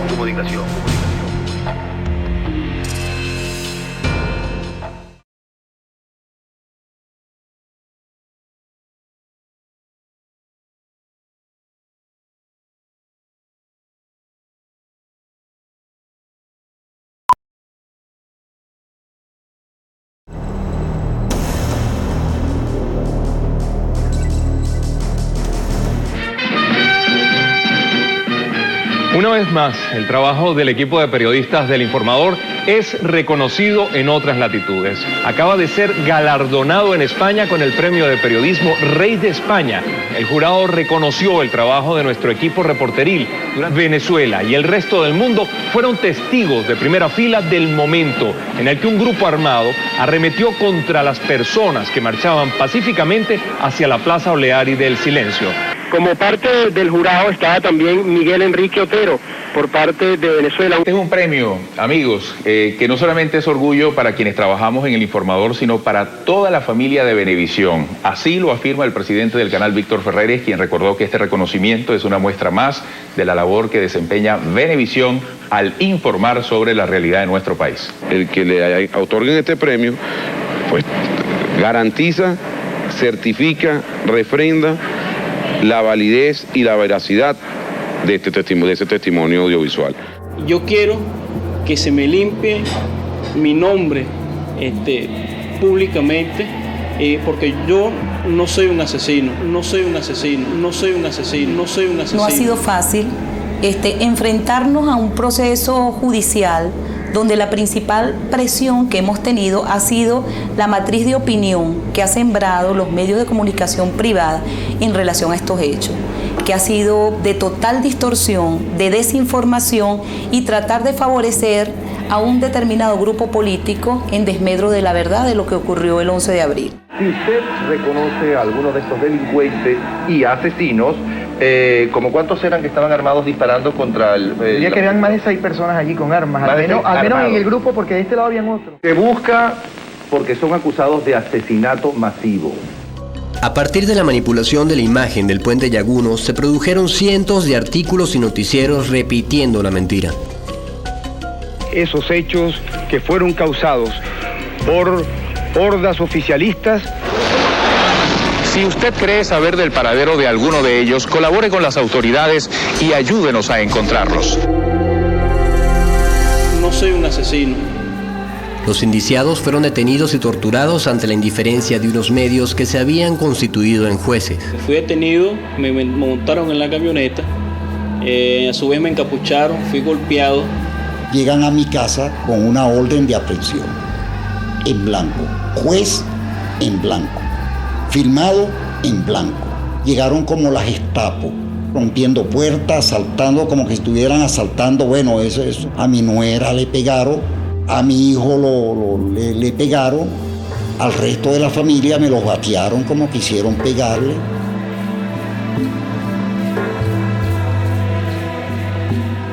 Me echaron orina en la cara, cada funcionario que pasaba me golpeaba. Ninguno de nosotros se podía mover con los golpes. Yo tuve 3 costillas fracturadas y fisura craneal. Estas personas fueron utilizadas como la pieza estelar para culpabilizar al presidente Chávez y justificar el golpe de Estado en Venezuela. El quien hasta ahora fue presidente de la República probó con la actitud de hoy las denuncias que se venían haciendo de su intención dictatorial. El jefe del Estado es el principal responsable. Es una persona enferma. Usted es un asesino. Pero nada hay que buscarlo. Para ver salir al presidente de la República, sí. Estados Unidos acusó este viernes al teniente coronel Hugo Chávez de haber provocado una crisis política en Venezuela.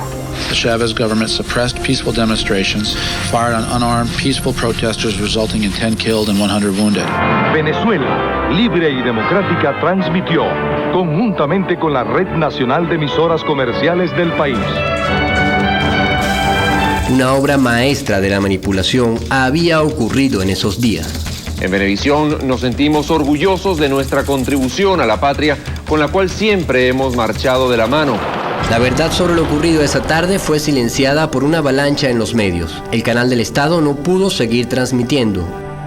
Un gobernador de la oposición se encargó de silenciarlo. Bueno, me siento alegre que me di un lujo también y estoy tranquilo y feliz. Nosotros con nuestras fuerzas especiales de la Policía del Estado asumimos el control de la televisora del Estado, pero no sin antes dejarla muda.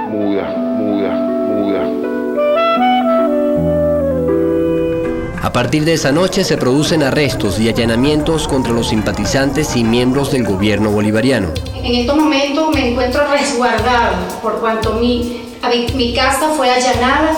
Fuimos perseguidos un grupo de diputados y nos dispararon en un intento de asesinarnos. No nos vamos a asilar, nosotros no nos vamos a ir del país y vamos a continuar aquí con el pueblo que está también ya manifestándose en la calle en contra de esta dictadura que pretenden imponernos. Están violando mis derechos humanos, mi sangre, mi dos tíos y mi esposa.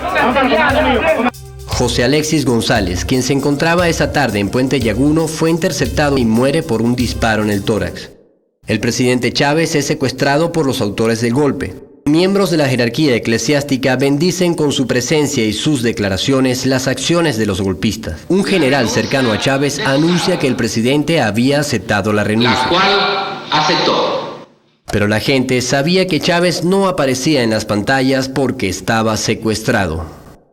El país ha entrado en una nueva etapa. Yo quiero comenzar por también manifestar el gran pesar que siento por las víctimas. La euforia del triunfo embriagaba a los golpistas y en la madrugada del día 12 tomarse una foto con el presidente de facto era parte de la celebración. La foto fue tomada en una instalación militar, lugar donde no se permite ingresar a civiles con armas de fuego. Este fusil con lanzagranada y mira telescópica que portaba un civil en instalaciones militares es un detalle que no suscitó ninguna pregunta a los medios que estaban allí presentes.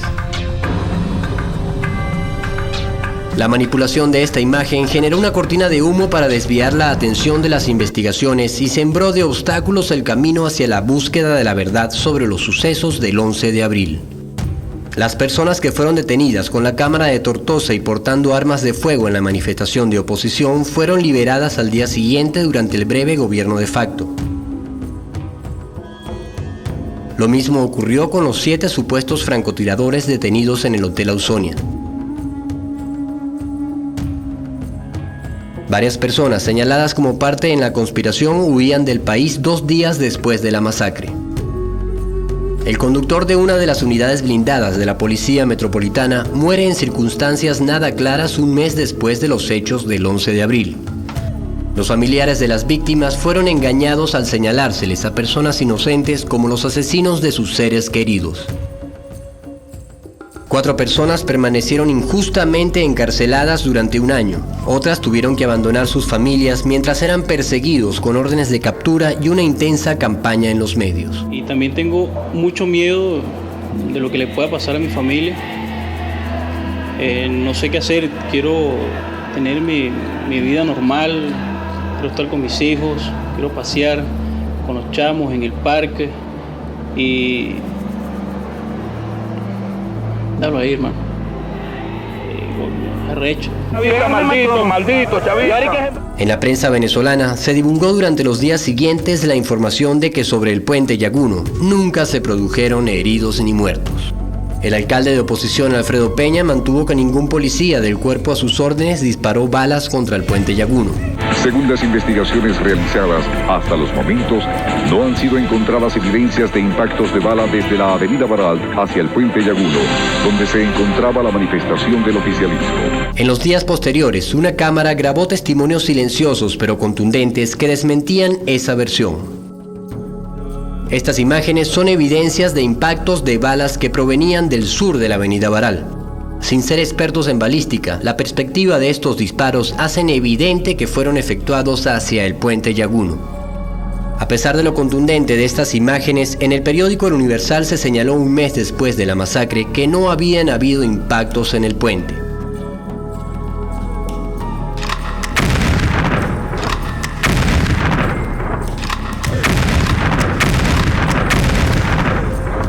Las marcas de estos disparos fueron borradas.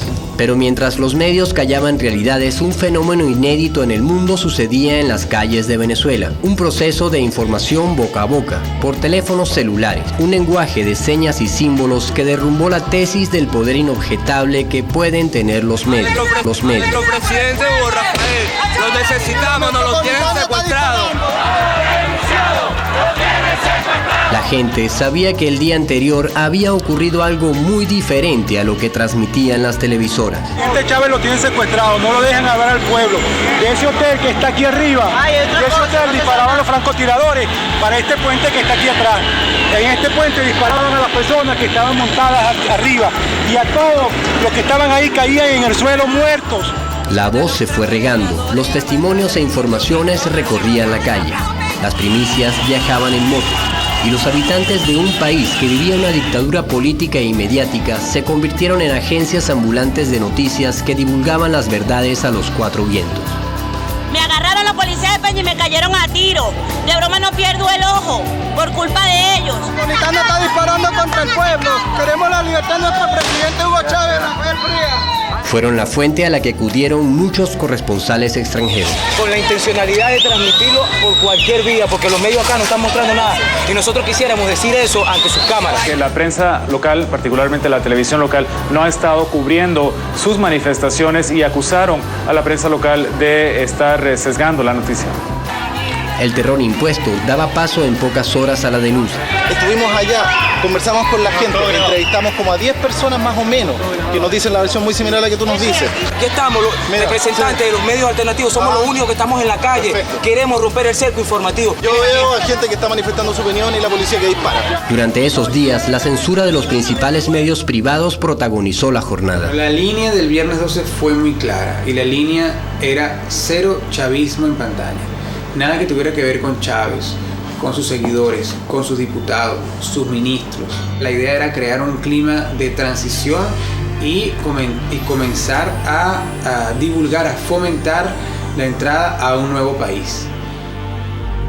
El fiscal general de la República solo pudo salir en los medios con el pretexto de anunciar su renuncia, pero el mensaje que daría sería otro. No hay ninguna duda de que se ha violentado totalmente el Estado constitucional y de que estamos ante una situación que no se puede calificar sino de golpe de Estado. Cuando los canales escuchan sus declaraciones, los sacan inmediatamente del aire. Sigan. Muy bien, bueno, escuchábamos al fiscal. No hay un Estado constitucional. Bueno amigos, ¿qué tal? ¿Cómo están? Tengan todos muy buenas tardes. Y violan Bueno, eran declaraciones del fiscal general de la República. Las propias emisoras y los canales de aquí de Venezuela cortaron la señal. Impidieron con eso que la libertad de expresión y el derecho a la información le llegara a todos ustedes. Fue esa práctica antiética de los canales lo que llevó a Andrés Izarra a presentar su renuncia al noticiero de un canal privado. Esa es una gente que a mi juicio no tiene la responsabilidad para tener un canal de televisión, para manejar un espacio radioeléctrico que pertenece a todo el colectivo nacional, que pertenece a la nación. Mil felicidades. Este pueblo se merecía este día. Mientras el señor Estanga se autoproclamaba presidente entre el júbilo de sus colaboradores, en las calles la gente seguía combatiendo en el terreno de la información ante las pocas cámaras que no se plegaron al festín de Miraflores. Chávez está preso y por eso nosotros lo apoyamos.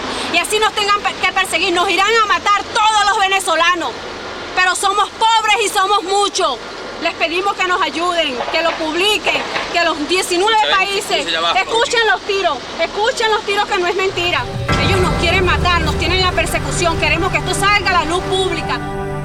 El 13 de abril, en la ciudad de Maracay, miles de personas se concentraron en el destacamento de la 42 Brigada del Ejército, apoyando la actitud constitucionalista del general Baduel y los militares leales a Chávez y a la democracia. Por ser esta la constitución que el pueblo venezolano libérrimamente se dio, es la que acatamos. Lo mismo ocurría en Caracas y el resto del país. Las paredes se convirtieron en medios de información de la resistencia al golpe y las tribunas para los medios del gobierno constitucional y para los militares demócratas fueron los hombros del pueblo en las calles. Manifestó este fiscal del Ministerio Público que manifiesto que no he renunciado.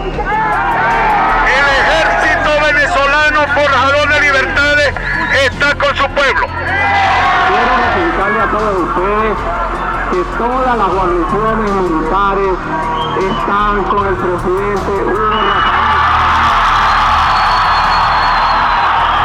No se vayan, su presencia es importante.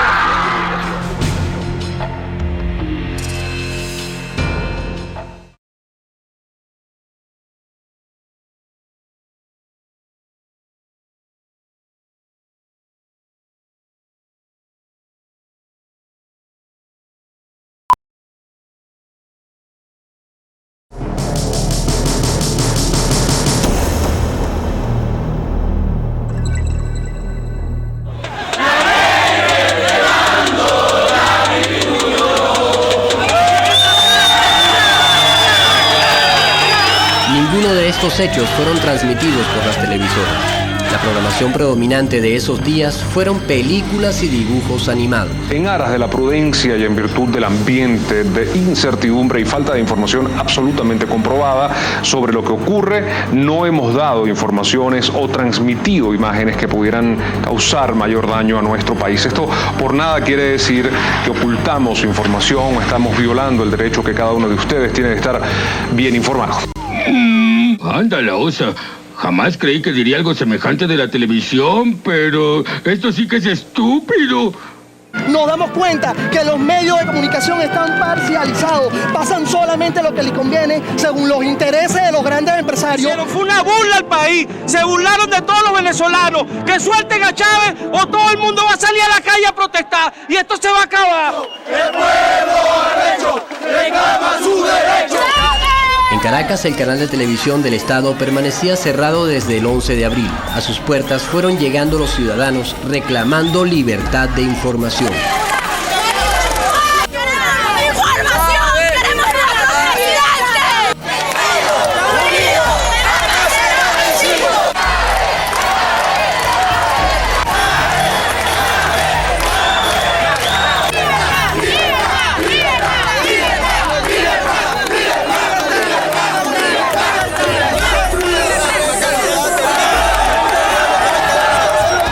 La voluntad popular tomó los micrófonos y atropelladamente salieron a la luz las verdades que habían sido silenciadas por los cómplices del golpe de Estado. Asimismo, simpatizantes de Chávez han ocupado las instalaciones del canal de televisión estatal y difundieron un mensaje en el que afirman que el presidente interino Pedro Carmona, dicen, ha sido depuesto. Las puertas venezolanas de televisión están de nuevo abiertas. Estamos haciendo un llamado a los parlamentarios de la Asamblea Nacional. Tienen al presidente Chávez en la isla de Lorchila, lo están presionando para sacarlo del país. El presidente Chávez no ha renunciado. Nunca la libertad de información había tenido mejor custodia. La gente, sin más armas que su voluntad y sus consignas, rescató la televisora del Estado para exigir la liberación de su presidente y la vuelta a la democracia. El presidente Chávez no ha renunciado a la jefatura del Estado. Fue a través de ese canal que los testimonios de lo que pasó en Puente Llaguno saltaron a las pantallas de millones de televisores ávidos de información sobre lo que había ocurrido. Francotiradores de la Policía Metropolitana, comandados por Simonovic, habían ultimado ya a 4 venezolanos. La verdad sobre lo que ocurrió en Puente Llaguno comenzaba a salir. Cuando hacen la retoma del Canal 8, el amigo Carlos Carle, él hace la denuncia pública a través de esa señal. y dice, tenemos un compañero que se llama Nicolás Rivera que está desaparecido. Estos funcionarios tienen el televisor y lo ven, ¿no?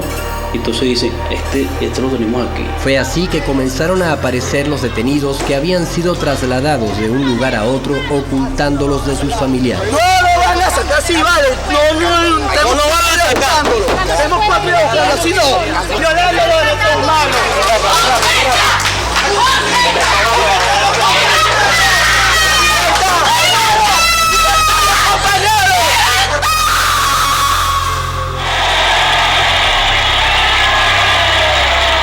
Tras los aplausos y las lágrimas, volvió la realidad a retomar su curso y nos mostró a los productores del espectáculo en su verdadera dimensión. No tengo tiempo, ahorita no tengo tiempo. Mucha gente ha salido corriendo, prácticamente se han subido los coches en marcha. Lo que hemos visto es que, bueno, como soldados nos decían que ellos no van a disparar contra el pueblo y parece que la gente que se ha quedado pues está con Chávez.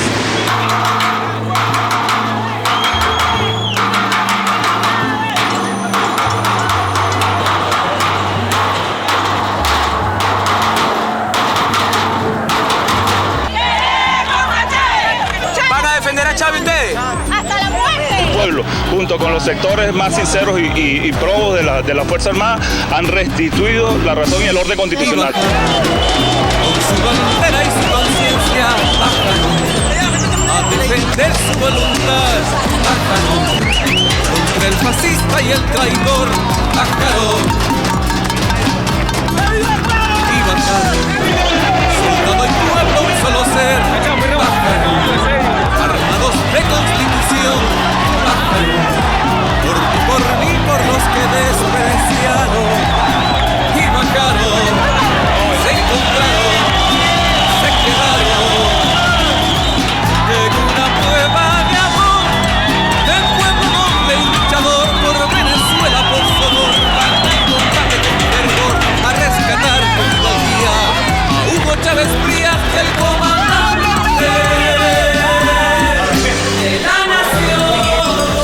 A Dios lo que es de Dios, al César lo que es del César y al pueblo lo que es del pueblo. Una cosa que los medios de comunicación olvidan totalmente es toda esta parte de la población que está a favor de Chávez, del presidente.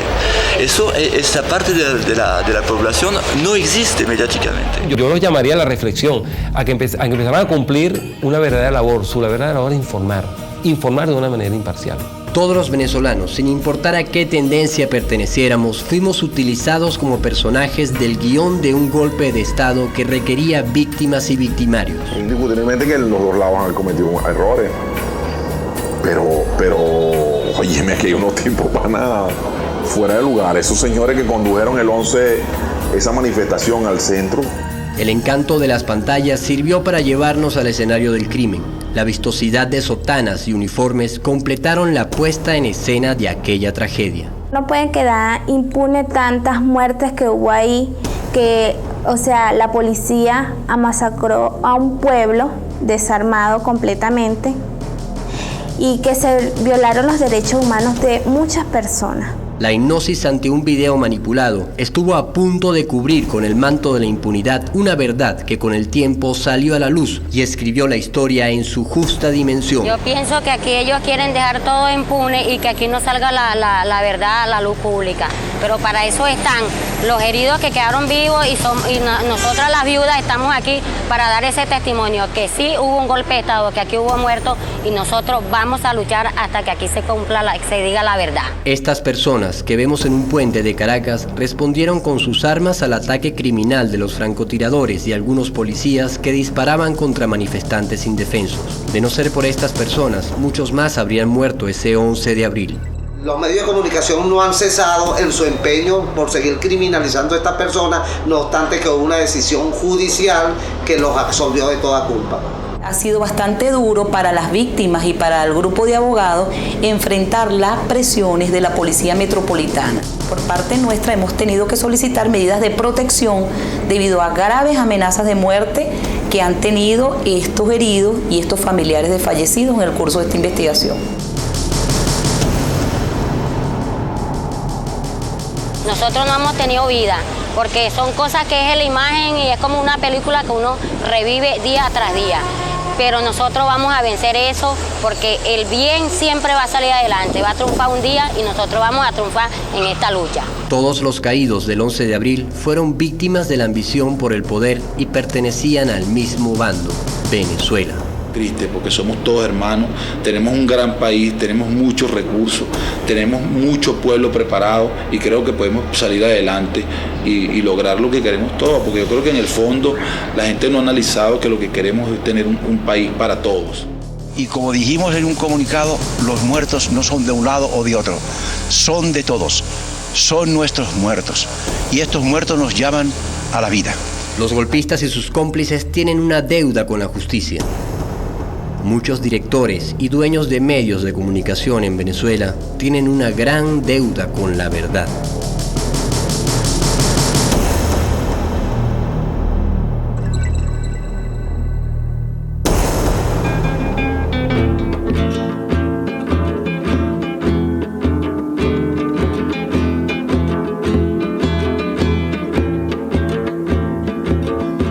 Miren cómo nos hablan del paraíso, cuando no llueven balas como granizo. Miren el entusiasmo con la sentencia, sabiendo que mataban ya la inocencia. Miren cómo nos hablan de libertad, cuando de ella nos privan en realidad. Miren cómo pregonan tranquilidad, cuando nos atormenta la autoridad. ¿Qué dirá el Santo Padre que vive en Roma, que le están degollando y a sus palomas